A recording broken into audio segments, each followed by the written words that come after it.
Hey there, Gclef here. I've been putting together some, I guess you could call them debunking videos recently, and I wanted to delve a little bit into academic fabrication. And what academic fabrication is basically is a deliberate misinterpretation of fact to support your claim. Let's use my example that I used in a previous video. Now this is the character for Z in Egyptian hieroglyphs. It also can be another letter.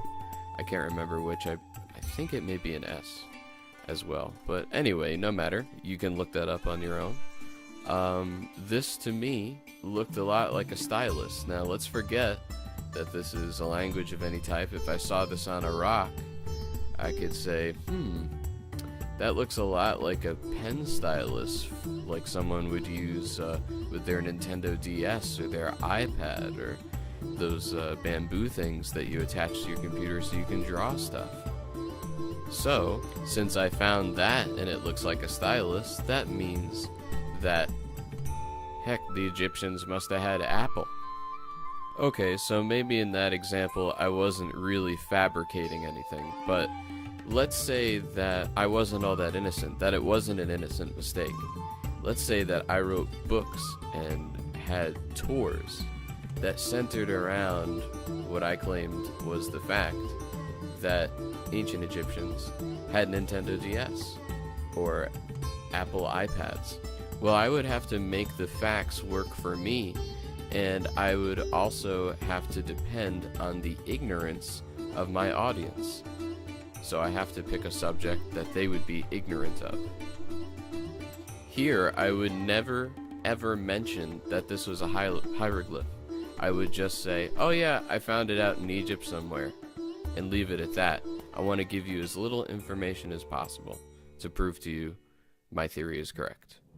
To me, leaving out information doesn't seem very scientific. You should be able to verify people's claims through not only other sources, but even by researching it yourself. Now, a lot of people don't have the time to do this, but it's pretty easy, especially if you use a little bit of logic and reasoning. I plan on doing that with you right now with an academic named Brian Forrester. Now, I'd just like to say for a second here that I have nothing against Brian Forrester personally. I also don't really wish to commit slander against him, but I'm not, because I'm using facts that you can simply look up yourself. So that's not technically slander. Here you can see him in Cusco in Peru, and down there in Peru they have this big wall here that you can see that he's next to. Now, he and others like to think, oh, well, the Peruvians must have had this ancient technology that melted all these rocks down, and that's how they all fit together, and see how oddly shaped they are?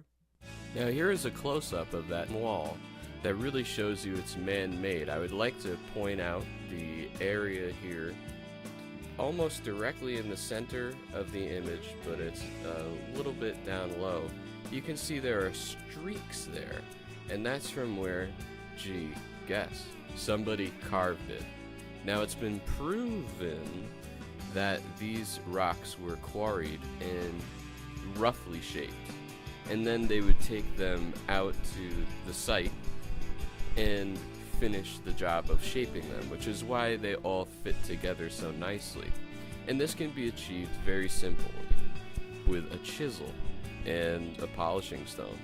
So that is just a simple example of the misleading, and a lot of theorists say, oh, well, they had melted down the lava and used it and then put it into molds. Now, they must have made a mold for each stone, because these stones don't look like they were put in molds. So anyway, this is the type of illogic that rules this type of theory world, is that you just say outlandish things and somehow that proves that they're right. Now I'd like to roll and comment on a video on Brian's channel called Evidence of Ancient Machining in a Cave near Cusco, Peru. Okay, so in the interest of proving to you that I want to be fair and unbiased, I'm going to show you this in its entirety.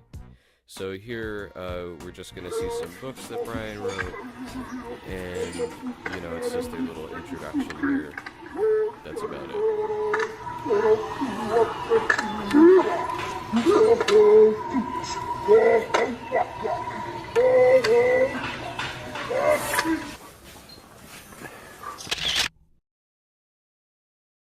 Now, it's become a matter of course for me to look up the presenters. I've already looked up Brian, and he doesn't really have a lot of credentials. He has a Bachelor's of Science degree. Now, this man here, Stephen Mailer, or Mailer, I'm unsure how to pronounce his name, because I've frankly never heard of him before.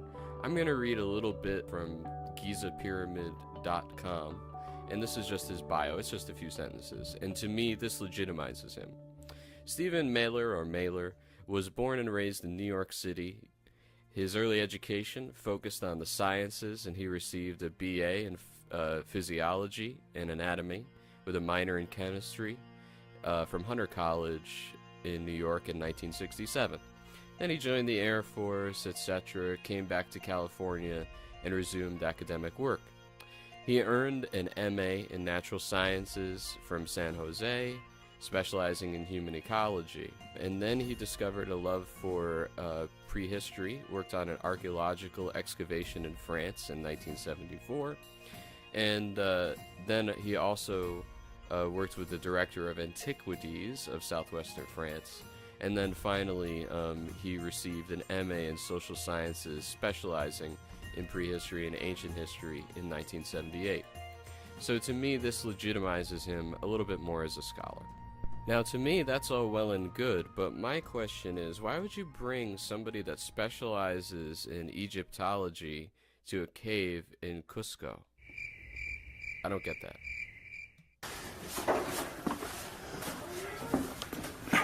Wow. Here's terraforming for you.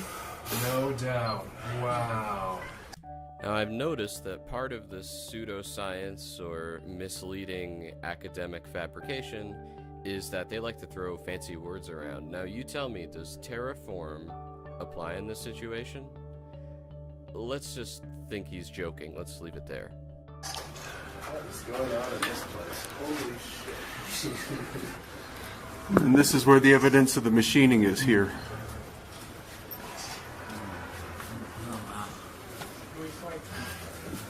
Wow. And here. Oh yeah. They call it vitrification, but it's polish. It's not vitrification. Wow. No way to get into it right here. There's this That's the power. You feel that the stone was not cut, but it felt like it was compressed somehow. Yeah. Right. You know, this kind of result on the surface.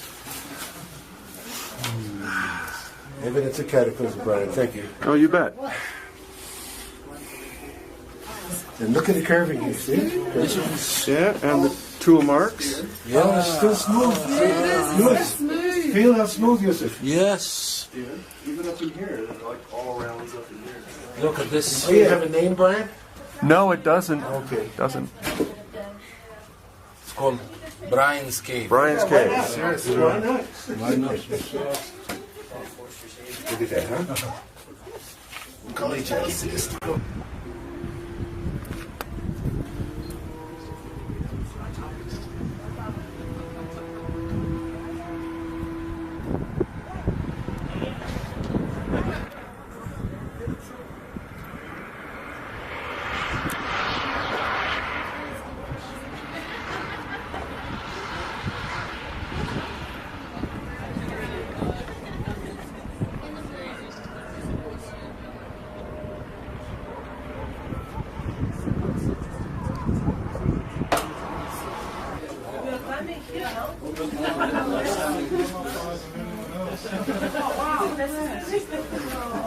Did you get pictures up there?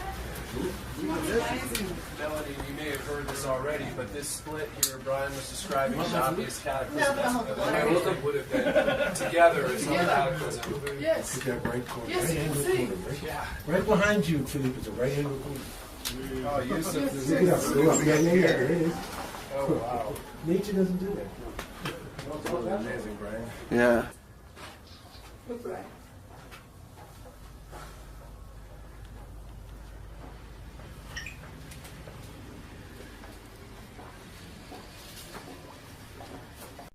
Now, I am freely admitting that I am no archaeologist, I am no specialist, I am no expert. The joke is that I can figure out more or less what happened at this site a lot better than what they presented. So I think that their few main points here was A, they claim that the vitrification was somehow created by this ancient, what Brian calls high technology. B, that this was machined and not carved. And you notice they mention polishing. They're obsessed with polishing. And then there's that whole ancient event that's supposed to happen that created the cave there in the first place. So what I'm going to do now is I'm just going to show the specific footage that I'm talking about, and then I'll probably add in, you know, a few pictures and stuff to illustrate my points, because there are a lot more down-to-earth explanations, not only about polishing, but even about that giant crevice there that it was claimed was caused by some catastrophic event. So here for my first rebuttal, I'm going to talk about vitrification. Okay, so what the heck is vitrification? Vitrification means the transformation of a substance into glass, usually by a lot of heat. Now, vitrification can happen to rocks in various ways. One is the introduction of lightning. When a lightning bolt strikes the ground, it may vitrify sand or even dirt, and that creates a vitrified type of rock. Here's another type of vitrified rock that happens to be called trinitite, and it is made by a nuclear bomb, and it was called trinitite after the Trinity test in New Mexico. Now, the third type of vitrification is usually caused by magma inside of a mountain, and lo and behold, Peru is a very, very, very mountainous region. So it would not at all be far-fetched to say that the magma caused the vitrification of those quote-unquote joints that Brian and friends are talking about. In fact, with these two pictures here, you can see that vitrified rock is literally everywhere around Cusco. Now, why is that? Well, it could be that the vitrification happened internally, and then after the quarry happened, they came up with stuff like this. Now, the second photograph is something that is a little staircase that leads into an altar. Now, here you can see that this is really like a piece of the rock, that this was naturally formed and then carved out of the living rock face. Now, remember how they were going on about how bright and shiny the vitrification is? Well, that's what vitrification is. It makes a glass-like substance. Now, this is a replay of the video. Here you can see that, yes, it's fairly polished here. You know, you can even see the little indentations there where rocks were clearly pounded against it. Now, I'm slowing this down even more so you can see the indentations there, which were obviously made by stones. And the other question is, how did this rock get so relatively flat? Well, I think we're going to have to take a little visit, ironically, to ancient Egypt to answer that question. Here is an authentic statue of Hatshepsut. She was actually one of, I believe, one of the 2 or 3 female rulers of Egypt. Now, this happens to be carved in granite, and granite is a very, very hard rock. Now, how did they polish that? Well, they polished it with polishing stones, and it turns out the harder the rock, the easier it is to polish. Here you have 3 examples of polishing stones, and what they do is they, with the use of an abrasive, basically make the hardest rock very shiny. Now, it takes a lot of effort. I'm not saying this is something that, you know, didn't take 4 or 5 people to do, probably more. So the idea is you would quarry the rock, take it to wherever you need it to go, and then you would, you know, shape it more with pounding stones, and then you would finish it up with polishing stones and some type of abrasive. Now I'd like to address the final claim made in this video, the crack made by ancient cataclysm. Now, to me, if you look at the sides of this, it very much looks like it was actually hollowed out by man. Now, why do I say this? Well, here is a picture of an unfinished obelisk in Aswan, Egypt. Now, you can see it has been carved literally out of the rock that was in the ground, out of the bedrock. So this was a large project to make these obelisks. Now you have to picture people carving this below what you're looking at here. So they started at surface level, and then they made the edges, you know, the left and right side and the bottom and the top, by digging down below. How do we know this? Well, you can see by evidence of the strike marks here that there would be an Egyptian placed, say, every shoulder length around whatever line they were trying to dig. So these people would stand there and they would bash hard rocks against this rock and start to chip away at it. And then they'd repolish it with finer stones later. This is a still I've created with the footage that we've just seen. And this still depicts basically looking down into our crevice. Now if you look at the left side here, you can see that there is, yes, a bit of natural rock left there. But if you look down, you can see the characteristic strike marks of a stone. And it looks just like what we just saw in that other photo of that man inside the crevice, where he was showing you how one would pound the stone. So here, to me, these indentations and all these different marks, granted, you know, some of them are nature-made, like these stripes show you the different types of rocks and whatnot. But this looks eerily similar to what we just saw in the obelisk. It looks like something where there were people who were just putting rocks above their heads and pounding into this. Now, this could have also been a natural occurring fault of some type that they merely enhanced as well. I can't claim that they made the entire thing, but I can certainly claim that they at least adjusted it the same way that the Egyptians built their obelisk. Now, I'm just going to go and revisit the fact that we have a complete lack of information here. Brian hasn't told us much about where this cave is, except the fact that it's in Cusco. And the other thing is I'm sure I've seen pictures of this cave, but I can't verify that I have, because he hasn't told me what the hell cave it is and where it is exactly. So that doesn't help me at all in researching it. And that's the point. He doesn't want you to research it. So why do I say this is a complete fabrication?